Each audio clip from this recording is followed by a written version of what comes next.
방가로 2. 실체 기대. 믿음의 기대가 세워지면 실체 기대를 세워야 합니다. 실체 기대는 천사장으로부터 들어온 타락성을 벗는 것입니다. 실체 기대의 중심 인물은 차자입니다.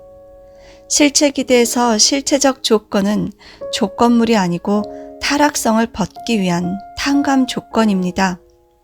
실체적 조건은 어떤 물질을 드리는 것이 아니라 실체적으로 천사장이 아담에게 애중굴통하는 것입니다. 그것이 원칙인데 아담이 절대성을 지키지 못했기 때문에 천사장이 아담에게 애중굴통하지 못하고 사탄이 되어 오히려 아담 해와를 점령해 버렸습니다.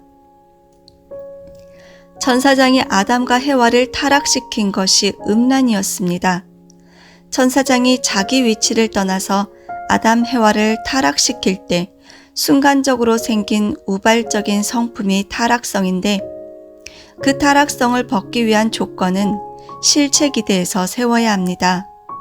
즉, 천사장 입장에 있는 인물이 아담 입장에 있는 인물에게 애중굴통하여 타락성을 벗는 것입니다. 여기서 중요한 것은 믿음의 기대는 아버지가 세운다는 사실입니다. 아버지가 중심이 되어 믿음을 세우고 실체 기대의 중심 인물인 차자에게 그 믿음을 계승하는 것입니다. 실체 기대의 중심 인물은 차자가 중심이 되어 아버지가 세운 믿음을 계승해야 합니다. 그래야 비로소 실체 기대의 중심 인물이 되는 것입니다. 아담 가정에서는 아담이 책임을 못했기 때문에 아벨이 아담 대신 믿음의 기대를 세웠습니다.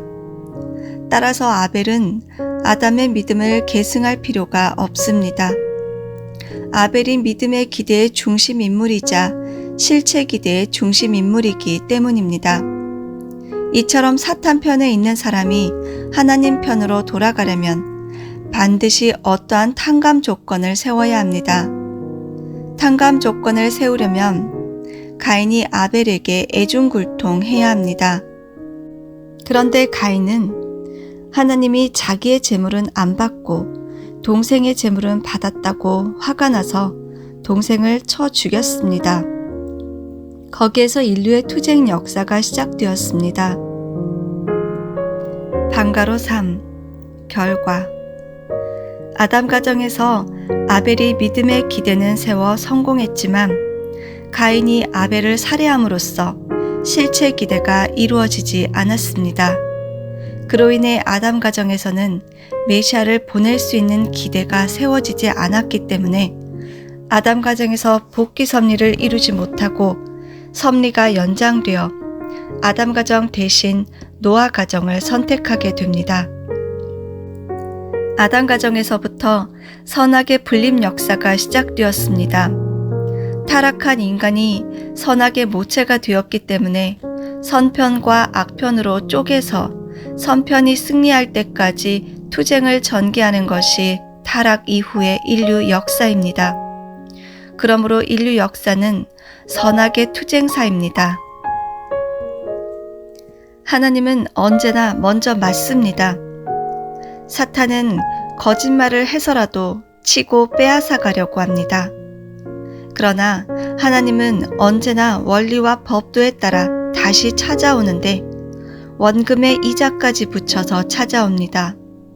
그래서 하늘은 맞고 빼앗아 오고 사탄은 치고 빼앗긴다고 한 것입니다.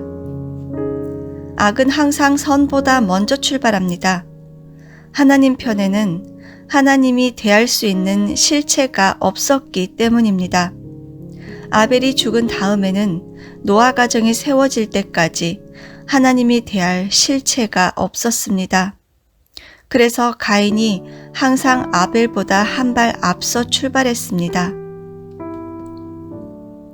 2. 아담 가정이 보여주는 교훈. 방가로 1. 원리적 교훈. 아담 가정이 보여주는 교훈은 하나님의 뜻성사가 인간의 책임 분담에 의해 결정된다는 것입니다. 하나님의 뜻은 절대적으로 예정된 것입니다. 그렇지만 뜻성사 여부는 인간의 책임 분담 수행 여하에 따라서 결정됩니다. 인간 책임 분담은 하나님이 절대 간섭하지 않으십니다. 아담 해와가 선악과를 따먹을 때에도 하나님은 간섭하지 않으셨고, 가인이 아벨을 죽일 때에도 하나님은 간섭하실 수 없었습니다. 그렇지만 중심인물이 뜻을 이루기 위한 책임을 못하면 대신할 중심인물을 다시 세워야 합니다. 그래서 아벨 대신 셋을 세워서 새로운 섭리를 하시게 된 것입니다. 인간 책임 분담은 5%지만 인간이 책임 분담을 완성하면 하나님의 책임을 완성하는 것이 되고 하나님의 소망하는 뜻도 완성하는 것이 됩니다. 하나님의 뜻은 인간을 완성시키는 것입니다. 인간이 5%의 책임 분담을 완성하면 하나님의 95% 책임 분담도 완성되고 하나님의 뜻 100%가 완성되는 것입니다. 방가로 2. 주의해야 할 교훈. 아담 가정에서 아벨은 하나님이 자기의 재물만 받았다고 절대 자만하거나 교만하거나 자랑하면 안 됩니다. 절대 온유 겸손한 마음가짐으로 가인을 위해 희생해야 합니다. 피와 땀과 눈물도 흘릴 줄 알아야 합니다. 그것이 형식적이면 안 됩니다. 그런데 아벨은 가인 앞에서 그렇게 하지 못했습니다. 아벨은 하나님께 제사를 드릴 때 하나님이 자기의 제물은 받고 가인의 제물은 받지 않자 교만해졌습니다. 언제나 자기 자신을 내세우게 되고 자기를 자랑하려고 했습니다.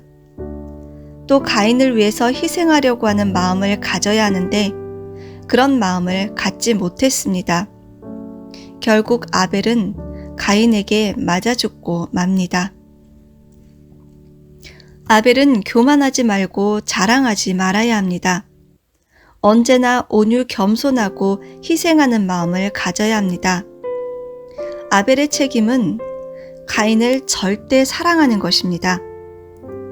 그 다음에 하나님의 사랑을 중보하고 실천해야 합니다. 그럼으로써 가인을 자연 굴복시켜야 합니다. 아벨은 하나님으로부터 받은 사랑을 가인에게 중보해야 합니다. 형님에게 하나님의 사랑을 전해주는 것만으로는 부족하니 자기가 하나님을 사랑했던 정성까지 합해서 형님을 사랑해야 합니다. 그것이 아벨이 가인을 절대 사랑하는 것입니다. 가인은 아벨을 죽이고 싶어도 참아야 합니다. 아벨을 죽이면 순간적 화풀이는 될지 모르나 천국 가는 길이 막힙니다. 죽이면 그 순간부터 지옥으로 가는 것입니다. 또 언제나 불평불만하거나 사랑의 감소감을 갖지 말아야 합니다. 가인의 책임은 아벨에게 절대 순종 굴복하는 것입니다. 가인은 아벨을 통해서 복을 받습니다. 그래서 인내심으로 자아주관을 실행하면서 동생이 하는 일을 도와야 합니다. 방가로 3. 가인 아벨의 법도. 복귀 섭리가 완료되고 하나님의 뜻이 완성될 때까지 가인과 아벨이라는 명칭은 빠질 수 없습니다. 가인과 아벨은 아담 가정의 두 아들 이름입니다. 그런데 이 두 이름이 아담 가정에서 끝나지 않고 인류의 타락 역사가 끝날 때까지 따라다니는 이유는 아담 가정에서부터 복귀 섭리가 시작되었기 때문입니다. 그래서 복귀 섭리가 완결될 때까지는 가인과 아벨의 이름이 꼭 따라다닙니다. 아벨은 하나님과 절대 하나 되어야 합니다. 하나님을 절대 사랑해야 한다는 것입니다. 절대 사랑이라는 말은 마음과 몸과 뜻과 성품과 생명을 다해서 하나님을 사랑한다는 뜻입니다. 그 사랑은 절대, 유일, 불변, 영원한 사랑입니다. 그래서 아벨은 하나님으로부터 받은 사랑에다 하나님을 사랑한 자기의 사랑을 합쳐서 가인을 사랑해야 합니다. 그것이 아벨이 해야 할 책임입니다. 가인의 천국 가는 통로는 아벨입니다. 아벨이 잘못하면 가인이 천국 가는 길도 막혀버립니다. 아무리 혼자 잘해도 소용이 없습니다. 아벨은 하나님만이 간섭할 수 있습니다. 아벨에게 누구도 이래라 저래라 할 수 없습니다. 가인은 절대적으로 아벨을 간섭해서는 안 됩니다. 똑같은 원죄를 가진 형제인데 가인은 사탄 편에 세우고 아벨은 하나님 편에 세운 것은 그들이 선악으로 분립된 장자와 차자이기 때문입니다. 아벨이 원죄가 없고 선에서 하나님 편에 세운 것이 아니라 분립된 차자로서 세운 것입니다. 아벨은 아담을 대신한 하나님의 아들 입장입니다. 그래서 하나님이 상대하는 것입니다. 아벨을 택하신 분도 하나님이요. 아벨을 세워서 책임을 주신 분도 하나님입니다. 그렇기 때문에 하나님 이외에는 누구도 아벨에 대해 이래라 저래라 할 수 없습니다. 그러니 아벨은 죽음의 길을 가면서도 가인에게 하나님의 심정과 참사랑을 가르쳐 주어야 합니다. 심정을 가르쳐서 위하는 생활을 할 수 있도록 해야 합니다. 원수까지 사랑하는 마음을 가질 수 있도록 가인에게 가르쳐 주는 것이 아벨의 책임입니다. 한편 가인은 아벨과 절대 하나 되어야 합니다. 아벨에 대해 사랑의 감소감이나 섭섭한 마음을 갖지 말아야 합니다. 가인은 아벨을 통해 하나님 앞으로 나아간다는 사실을 명심해야 합니다. 그것이 곧 천국으로 가는 길입니다. 가인은 아벨을 보고 하나님을 사랑하고 위하는 생활을 본받아야 합니다. 가인과 아벨을 따로 분리해서 설명한다면 나는 복귀 섭리 역사에서 가인도 되고 아벨도 됩니다. 참부모님을 중심하고 상대에 따라서는 내가 가인도 될 수 있고 아벨도 될 수 있습니다. 그러므로 가인이 할 일과 아벨이 할 일을 언제나 생각해야 하는 입장입니다. 그래서 우리는 가인과 아벨의 법도를 잘 알고 그것을 생활화해야 합니다. 방가로 4. 가인과 아벨의 생활 태도. 아벨은 가인의 심정을 최대한 헤아리고 배려해야 합니다. 하나님이 아벨을 세우신 것은 아벨이 좋아서가 아닙니다. 하나님의 창조 이상에는 장자에게 상속권이 있는데 아담 해와의 타락으로 그 상속권을 잃어버렸기 때문에 차자를 세워서 장자를 복귀하는 것입니다. 아담 가정에서 타락한 아담과 해와가 하나님의 말씀을 따라 자기들이 책임을 지겠다고 나섰다면 그들을 통한 복귀 섭리가 쉬웠을 것입니다. 아벨과 가인은 똑같이 타락한 후손으로 원죄를 가진 죄인입니다. 그런데 아벨과 가인을 다르게 대한 것은 가인을 사탄 편에, 아벨을 하나님 편에 세워 선악으로 분립했기 때문입니다. 따라서 아벨은 가인의 심정을 최대한으로 헤아리고 배려해야 합니다. 아벨은 가인을 위해서 자기의 전체를 희생할 줄 알아야 합니다. 역사에 보면 악한 사람을 살리기 위해서 선한 사람이 희생의 길을 갔습니다. 그것이 성인들이 가는 길이었고 참부모님도 그 길을 가시는 것입니다. 우리도 그런 자리에 섰으면 우리를 죽이려고 반대하고 핍박하는 사람들을 위해서 희생의 길을 가야 합니다. 그들은 모르니까 가르쳐줘야 하는 것입니다. 가인은 아벨을 통해서 천국에 갑니다. 가인은 먼저 사탄과의 상대적 관계를 끊고 하나님이 세우신 아벨의 말을 듣고 따라가야 합니다. 그러니까 가인은 아벨을 동생이라고 업신여기거나 함부로 여기면 안 됩니다. 그것이 사탄의 근성입니다. 하나님을 믿고 가려면 먼저 사탄을 분립해야 합니다. 예를 들면 아벨과 가인의 관계는 나무 뿌리와 흙과 같습니다. 나무가 살려면 뿌리가 흙에 묻혀 있어야 합니다. 뿌리가 드러나면 그 나무는 죽습니다.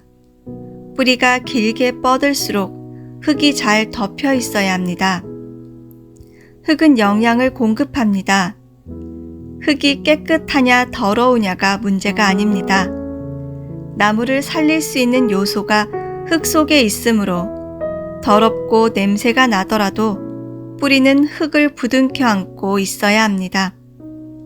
만일 뿌리가 자기는 깨끗하니까 냄새나는 흙이 싫다며 흙을 파헤쳐버리면 나무가 죽습니다. 아벨은 가인을 놓고 내가 지식도 있고 지도자니 내 말을 들어야 한다. 당신은 형편없지 않으냐? 당신 말 들을 수 없다. 라고 무시하면 안 된다는 것입니다. 비록 부족한 점이 있더라도 그 사람에게는 연륜 속에서 겪은 풍부한 경험이 있다는 것입니다. 그런 경험담을 귀담아 들을 수 있어야 합니다. 그리고 남의 말이라도 귀한 것이 있으면 받아들일 수 있는 마음을 지녀야 합니다. 나는 이렇게 모든 분야를 갖추고 있으니 당신이 아무리 좋은 얘기를 해도 내게는 필요 없다 하면 안 됩니다. 나는 그 길을 이미 통과했다 해서도 안 된다는 것입니다.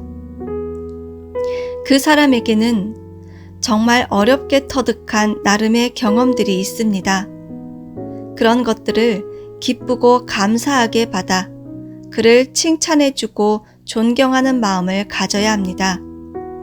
그 사람은 그런 경지에 이르기까지 정말로 어려운 길을 걸었다는 사실을 인정해야 합니다.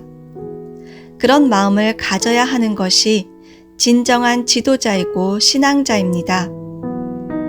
최종 결론은 모든 것이 순간에 결정되기 때문에 순간을 귀하게 여겨야 한다는 것입니다.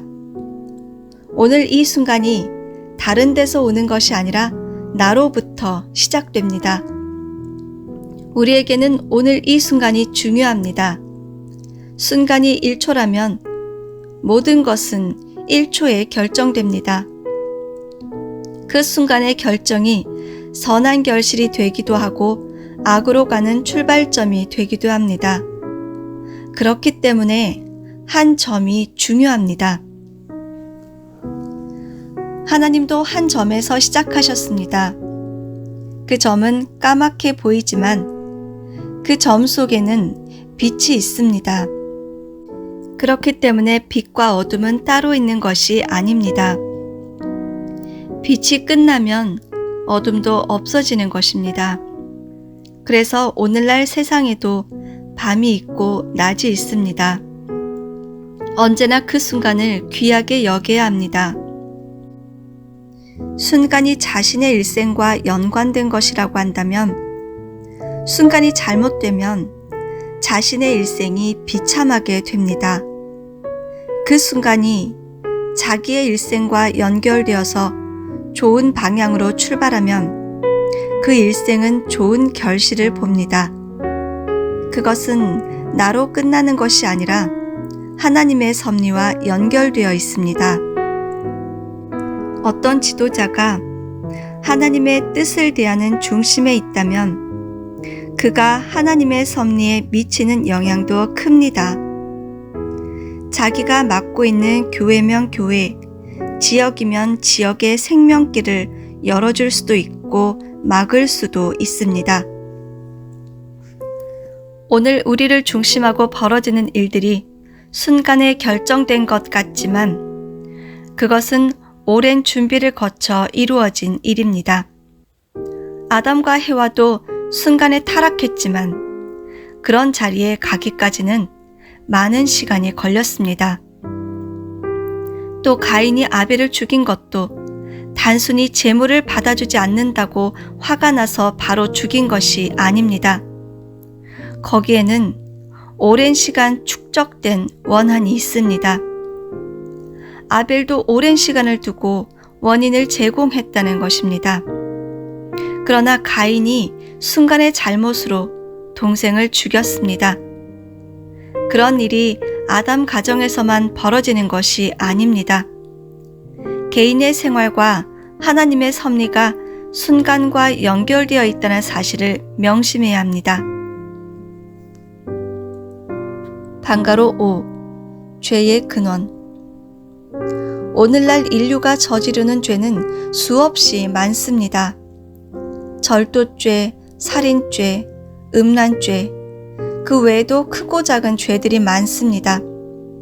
그런 죄가 바로 아담 가정에서부터 시작되었습니다. 먼저 아담은 하나님의 말씀을 어기는 불신죄를 지었습니다. 하나님께서 선악과를 따먹지 말라는 말씀을 불신한 것이 불신죄입니다. 불신죄는 대역죄와 같습니다. 과거 전제군주 시절에는 왕의 명령이 바로 하늘의 법이었습니다. 일개 왕의 명령을 하늘의 명령으로 봤습니다. 그래서 왕명을 어기면 살아남지 못했습니다. 왕자라도 왕인 아버지의 명을 어기면 대역죄인이라 하여 가차없이 처벌했습니다. 충신이 아무리 바른 말을 하더라도 왕명을 어기면 그 즉시 친족, 외족, 처족, 삼족을 멸할 때가 있었습니다. 인간의 일개 왕명도 어기면 그렇게 무서운 것이 불신죄인데 하나님의 명령을 어긴다는 것은 도저히 용납할 수 없는 죄입니다. 불신죄를 절대로 소홀히 여기면 안 됩니다. 또 아담과 해와는 하나님의 말씀을 어기면서 음란죄를 지었습니다.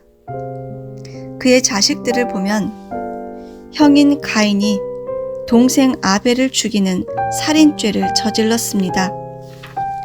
그것이 아담 가정에서 부자가 저지른 죄입니다. 천사장도 아담과 마찬가지로 불신죄를 지었습니다.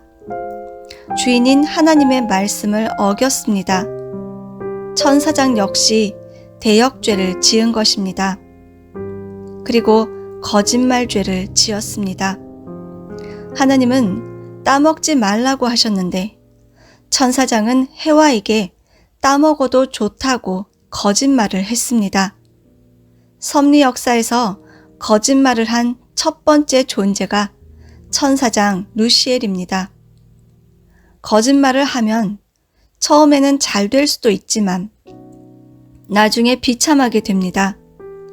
마지막에는 항상 진실한 사람이 승리하기 때문입니다. 천사장도 음란죄를 지었습니다. 다시 말하면 주인집 딸을 겁탈해서 자기 사람으로 만들고 자기 몸으로 만들고 자기 아들, 딸을 갖게 하는 엄청난 죄를 저질렀습니다. 그리고 하나님의 것인 천주를 몽땅 도둑질해 갔습니다. 그것을 절도죄라고 합니다. 물건이 아니라 하나님의 거룩한 성전인 하나님의 아들, 딸을 다 도둑질해 간 것입니다. 아담 가정에서 이루어진 모든 범죄가 그대로 역사 속에 나타납니다. 하나님이 모세에게 십계명을 주신 것은 죄를 방지하기 위해서입니다. 신명기 5장의 십계명을 보면 제일 중요한 계명이 하나님 외에 다른 신을 섬기지 말라, 살인하지 말라, 간음하지 말라, 도둑질하지 말라, 내 이웃에 대하여 거짓 증거하지 말라입니다. 이 5가지가 아담 가정에서 저지른 잘못을 청산하기 위한 조건으로 주신 10가지 계명 중에 핵심입니다.